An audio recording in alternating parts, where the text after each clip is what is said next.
We are the show that gives you information, entertainment, and inspiration.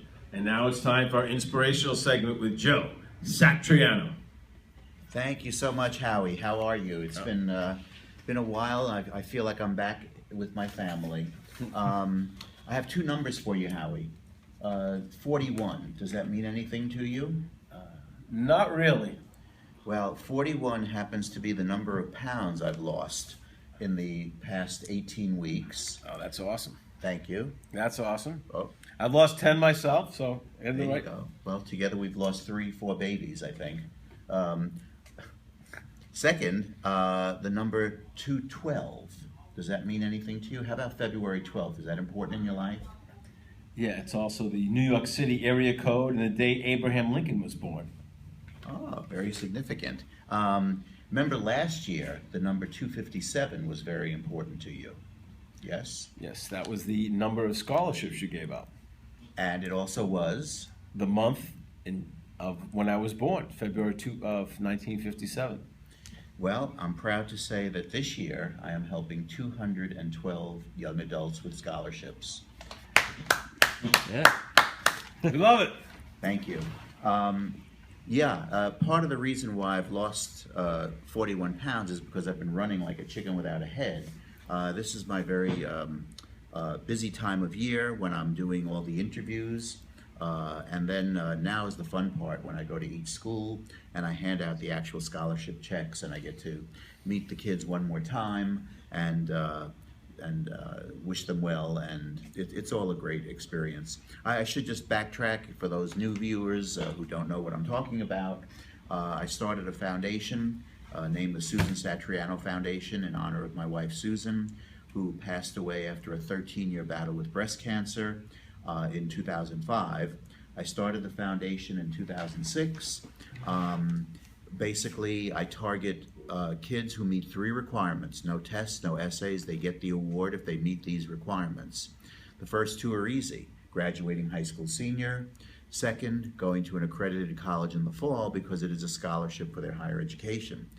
The kicker and the third requirement, which is the toughest to bear, is that they have to have, unfortunately, a parent who has either passed away of cancer, presently battling, or in remission.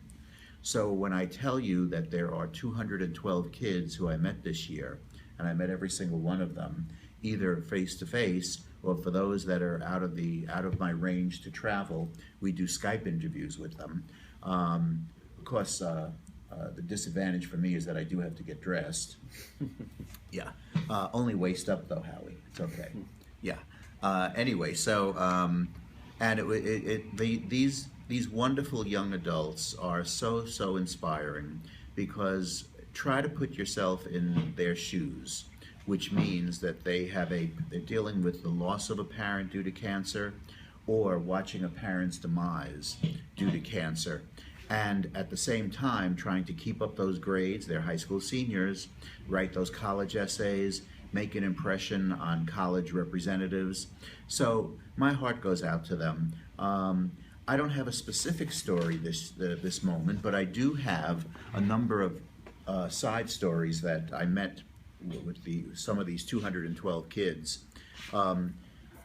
Couple of them, for instance, are one in particular I remember lost her mom to breast cancer, was a teacher. She actually is in a program where she's dealing with young adults, getting her feet wet. She wants to become a special ed teacher herself to honor her mom.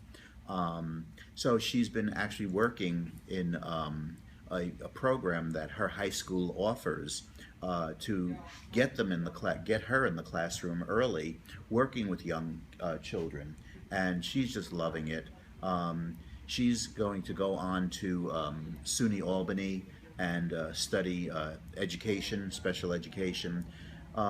Wonderful young adult. I met her last week when I gave out her award, gave her a big hug, and wished her well to move forward, which these kids do.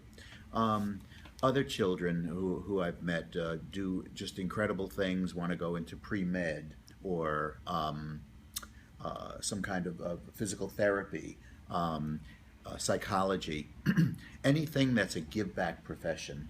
And mind you, keep in mind that these young adults have seen these professionals help their parent or parents deal with this disease, cancer, and they don't want anybody else to feel the same pain and suffering that they felt.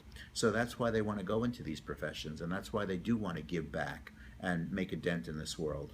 My heart goes out to them. They are just amazing, amazing young adults, and you know that they will continue to make such strides in this world and help other people, which is, I think, one of the best things you could possibly do if you're in that position.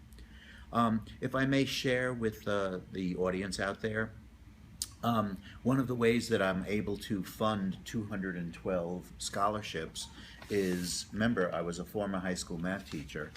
I actually wrote a book called In Sickness and in Health, A Memoir of Love. It's the story of my life with Susan. 100% of the proceeds goes to the foundation. Since the foundation, I should say, since the book has been out, the foundation has grown by over $19,000. So people are reading this. It's amazing to me, because the last professional thing I wrote, Howie, was my math thesis, and I can guarantee to you nobody read that. I wrote it and I didn't even read it. So go figure. But it's been an amazing, amazing run in terms of doing book talks and selling as many books as I possibly can, because every book that does get sold goes right back to scholarships.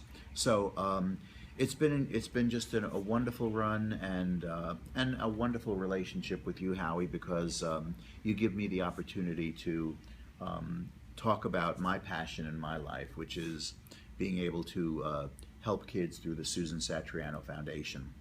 So if anyone is interested in purchasing a book or getting in touch with me, the website is www.susansatrianofoundation.com, or you can call me. I'm lonely. Call me up. It's okay.